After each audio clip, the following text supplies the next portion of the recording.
Hello everyone, today we will talk about how to fix or how to solve the problem of it's not available on your country on Uber app. You will click on settings.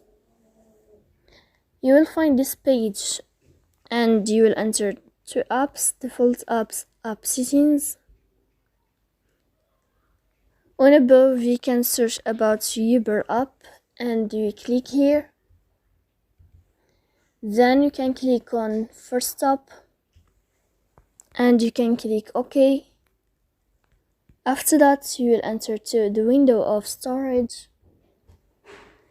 Here you can click on clear cache. Don't click clear data because that can delete your account. So please don't forget to support us by like and subscribe. See you next time in another video.